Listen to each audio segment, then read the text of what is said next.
യൂട്യൂബിൽ 7,87,000-ഓളം സബ്സ്ക്രൈബേഴ്സുള്ള അത്രയും സബ്സ്ക്രൈബേഴ്സുള്ള വിസാൽ മീഡിയ എന്ന് പറയുന്ന ഒരു യൂട്യൂബ് ചാനലിൽ നിങ്ങൾ നോക്കിയാൽ മനസ്സിലാകും, കഴിഞ്ഞ 2 ആഴ്ചയോളമായി വീഡിയോകളൊന്നും കാണാൻ സാധിക്കുന്നില്ല. 2 ആഴ്ചകൾക്ക് മുമ്പാണ് അവസാനമായി വിസാൽ മീഡിയയിൽ ഒരു വീഡിയോ വന്നത്. ഫക്രുദ്ദീൻ പന്താവൂർ എന്ന് പറയുന്ന വ്യക്തിയാണ് ആ ചാനലിൻ്റെ അവതാരകൻ. ഇസ്ലാമികമായ കണ്ടന്റുകളൊക്കെ ചെയ്യുന്ന ഒരു ചാനലാണ്. ഇസ്ലാമികമായ കാര്യങ്ങൾ മാത്രമല്ല, അതോടൊപ്പം മറ്റുള്ള മോട്ടിവേഷണൽ സ്പീച്ചൊക്കെ ഈ ഫക്രുദ്ദീൻ പന്താവൂർ എന്ന് പറയുന്ന വ്യക്തി അതിലൂടെ ഓരോ കണ്ടന്റായി ചെയ്യാറുണ്ട്. ഈ ചാനലിൽ അപ്ലോഡ് ചെയ്ത അവസാനത്തെ വീഡിയോകൾ നോക്കിക്കഴിഞ്ഞാൽ മനസ്സിലാകും, അതിനകത്ത് ഈ ഫക്രുദ്ദീൻ പന്താവൂർ എന്ന് പറയുന്ന വ്യക്തിയുടെ വോയിസ് ഓവർ മാത്രമാണുള്ളത്.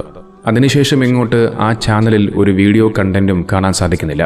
സ്വാഭാവികമായും ആ ചാനലിന് താഴെ നിരവധി ആളുകൾ വിസാൽ മീഡിയ എന്താണിപ്പോൾ വീഡിയോകളൊന്നും വരാത്തത്, താങ്കൾക്ക് എന്തു പറ്റിയെന്ന് ചോദിച്ചുകൊണ്ട് നിരവധി ആളുകൾ കമൻറ്റുമായി രംഗത്ത് വരുന്നുണ്ട്. സ്ഥിരമായി വീഡിയോകളിടുന്ന ആ ചാനലിൽ പെട്ടെന്ന് ഇങ്ങനെ 2 ആഴ്ചയോളം വീഡിയോകൾ കാണാതിരുന്നപ്പോൾ, ആളുകളുടെ ഈ ചോദ്യങ്ങൾക്കുള്ള മറുപടി കിട്ടാതിരുന്നപ്പോൾ സ്വാഭാവികമായും ഞാനും ഒന്ന് ആലോചിച്ചു, എന്തായിരിക്കും ഫക്രുദ്ദീൻ പന്താവൂർ എന്ന് പറയുന്ന വ്യക്തിക്ക് സംഭവിച്ചിട്ടുണ്ടാവുക. അങ്ങനെ ഇരിക്കുന്ന സമയത്താണ് ഞാനും ഒരു അന്വേഷണം നടത്തിയത്.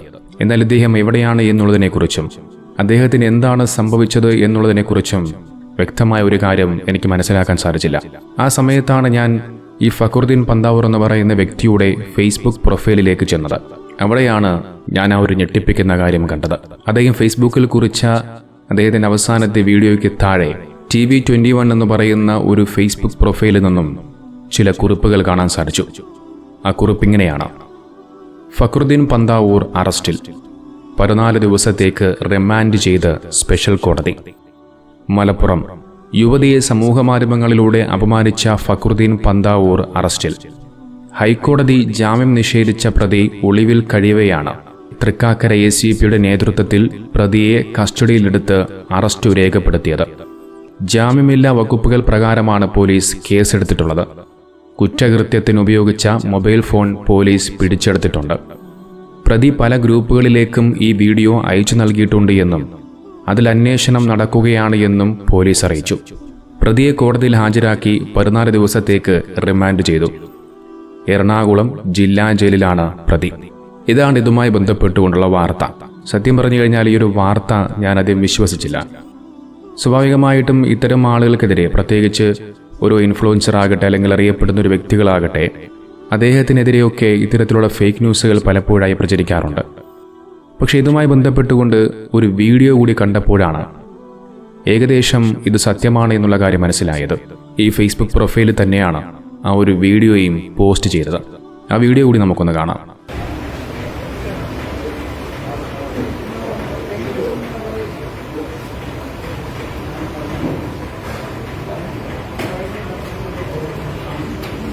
കണ്ടില്ലേ, ഇതാണ് ആ വീഡിയോ.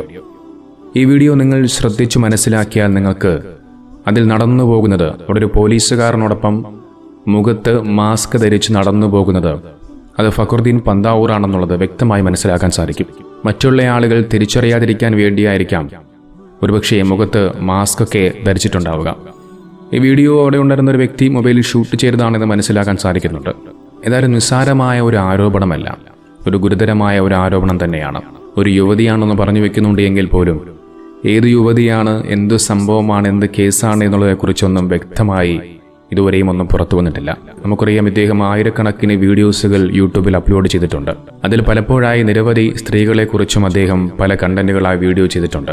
അതിലേതു വിഷയത്തിലാണ് കേസ് വന്നിട്ടുള്ളത് എന്നുള്ളത് വ്യക്തമല്ല. നോക്കൂ, ഇദ്ദേഹം ഒരു അധ്യാപകനാണ്, ഒരു മാധ്യമ പ്രവർത്തകനാണ്, മോട്ടിവേഷണൽ സ്പീച്ചൊക്കെ നടത്തുന്ന ഒരു വ്യക്തിയാണ് ഇത്തരത്തിൽ ജയിലിലായി എന്ന് പറയപ്പെടുന്നത്. നോക്കൂ, നമ്മുടെ രാജ്യത്ത് നമുക്ക് എല്ലാ വിഷയങ്ങളിലും അഭിപ്രായം പറയാനുള്ള സ്വാതന്ത്ര്യമുണ്ട്. നമ്മുടെ രാജ്യത്തുള്ള ഓരോ പൗരന്മാർക്കും അവരവരുടേതായ അഭിപ്രായങ്ങൾ പറയാനുള്ള അവകാശമുണ്ട്. പക്ഷേ ആ ഒരു അഭിപ്രായങ്ങൾ അത് ഇന്ത്യയുടെ നീതിന്യായ വ്യവസ്ഥകൾ നിന്നുകൊണ്ട് മാന്യമായ രീതിയിലായിരിക്കണം എന്ന് മാത്രം. പ്രത്യേകിച്ച് സ്ത്രീകളോടുള്ള വിഷയത്തിൽ, സ്ത്രീകൾക്കെതിരെയുള്ള വിഷയങ്ങൾ നമ്മൾ കൈകാര്യം ചെയ്യുമ്പോൾ അത് നമ്മുടെ പ്രതികരണങ്ങൾ വളരെയധികം മാന്യമായിരിക്കണം. നിങ്ങൾക്ക് നോക്കിയാൽ മനസ്സിലാകും, എൻ്റെ ഈ ചാനലിൽ ചില സ്ത്രീകളുമായി ബന്ധപ്പെട്ടുകൊണ്ടുള്ള വിഷയങ്ങളൊക്കെ കൈകാര്യം ചെയ്തിട്ടുണ്ട്.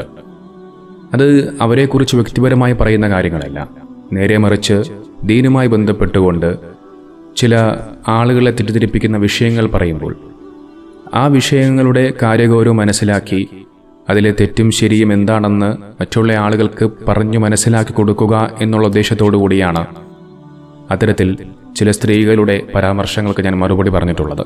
പക്ഷെ പറയുന്ന സമയത്തുള്ള എൻ്റെ പ്രതികരണങ്ങൾ വളരെയധികം മാന്യമായ രീതിയിലായിരുന്നു. എല്ലായ്പ്പോഴും സഹോദരി എന്ന് വിളിച്ചുകൊണ്ടാണ് അത്തരം വിഷയങ്ങളിൽ എൻ്റേതായ അഭിപ്രായ സ്വാതന്ത്ര്യങ്ങൾ നടത്താറുള്ളത്. പക്ഷെ ചില കാര്യങ്ങളിൽ നമ്മുടെ പ്രതികരണങ്ങൾ വൈകാരികമായി മാറാറുണ്ട്.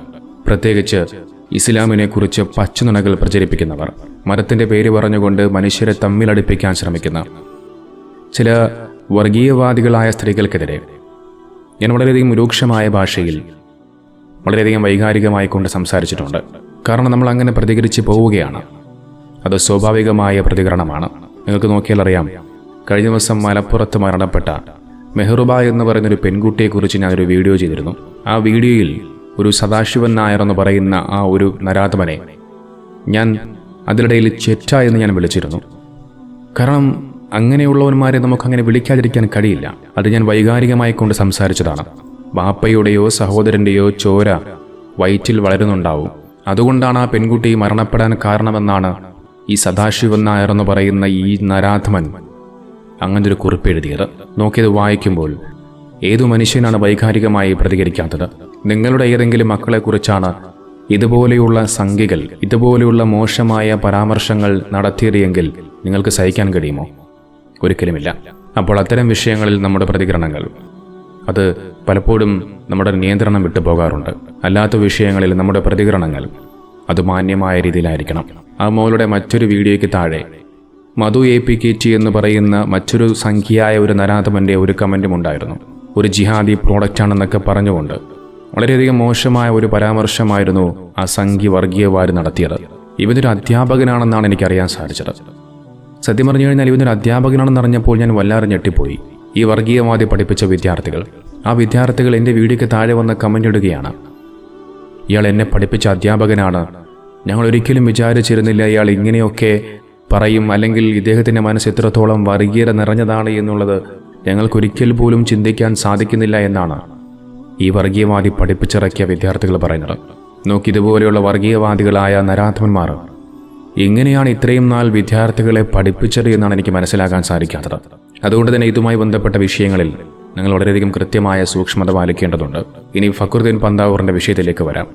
ഞാൻ നേരത്തെ സൂചിപ്പിച്ചതുപോലെ നമുക്കേതൊരു വിഷയത്തിലും നമുക്കൊരു അഭിപ്രായ സ്വാതന്ത്ര്യം നടത്താം.